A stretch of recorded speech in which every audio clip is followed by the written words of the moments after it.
What's up, YouTube? And yep, so it's about 2 hours later, but really I kind of paused for an hour to watch some Star Trek and make some supper and eat.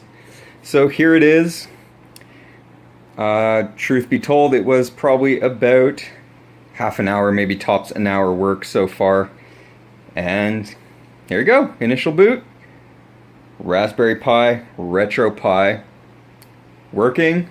So I'm gonna stop this video now, go ahead, go through, configure everything how I want it, put some games on this thing, set it all up properly. This is not the final setup, this is just the closest TV to my computer room, just for initial boot. But we can see it's working. It does see my gamepad.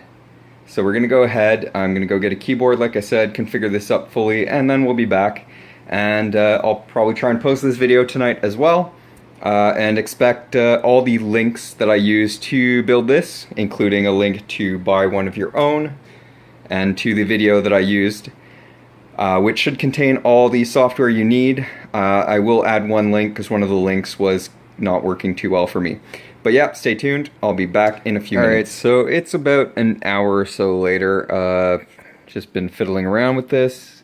It now works. Here it is, right next to my Steam Link, just to give you guys an idea of the size of this thing in its case. All set up, plugged into my main TV where I want it to go. There's still a lot of tweaking to be done, mostly with the MAME crap, to be honest with you guys. The MAME stuff is not working as well as I thought it would. And these are all ROMs that I tested in new Retro Arcade Neon VR, whatever the hell it's called, on Steam. I know all these ROMs work, but they just won't run in either version of MAME that is built into Emulation Station. Probably have some tweaking to do there. Not the end of the world. Like you can see here, this is what I've got copied over so far.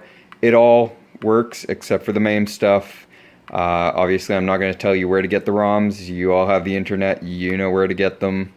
Get them at your own risk and all that crap. But hey, but RetroPie as itself, super duper easy to set up. We're talking about maybe 2 hours, and I was doing this very slowly. I will link, like I said, in the description, a video that I used to do all this setup. It'll have all the links to everything you need. I don't really see the point in putting them back up there, and I might actually just put them directly. I will definitely put the link to one of the tools because, to be honest, the link that was in the video, just the download time was horrendous. But yeah, there you go. RetroPie all set up. Actually, I'm going to go and do one small change. And I set this all up with my Xbox One Elite controller. It recognized it right away.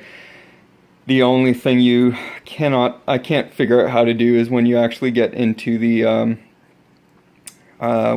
console or whatever you want to call it, of the Unix that's behind this, trying to type in any passwords or anything, you cannot, as far as I can tell, do it with the controller, so you will need a USB keyboard.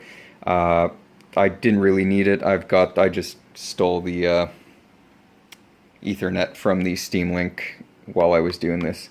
I need to remember where this was. Configuration editor, no. You can, like you can see here, you've got audio. I've got it set to go HDMI into my TV, into my sound bar. Bluetooth, I haven't configured yet. I don't have a Bluetooth controller yet. That's coming, but I mostly got that for Steam Link, to be honest with you guys.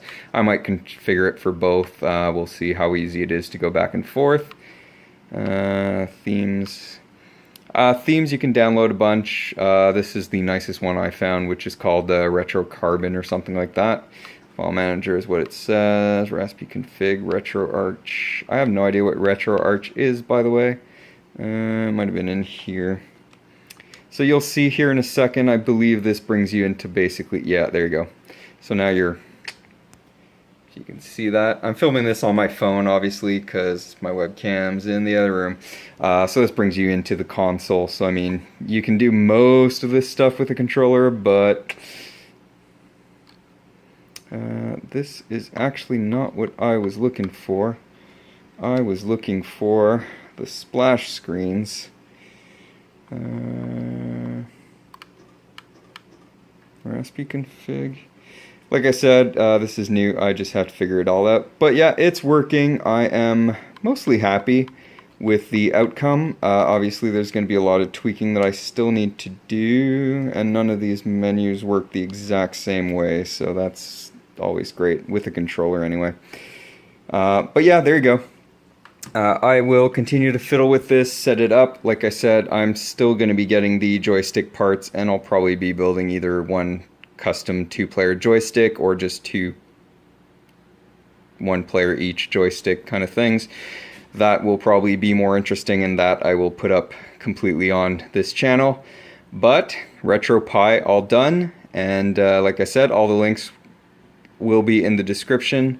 Total cost to me so far, we're talking about $90 really, and that's only because I went for the like elite super premium version of the Raspberry Pi 3.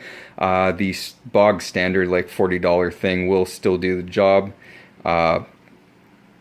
If you don't care about having a case and all that, and if you've already got your cables and your SD cards, $40 is all doing this would cost you really for a Raspberry Pi 3. But yeah, there you go. Gonna upload this shortly, so it should go up tonight. Tonight being Tuesday night. So there you go.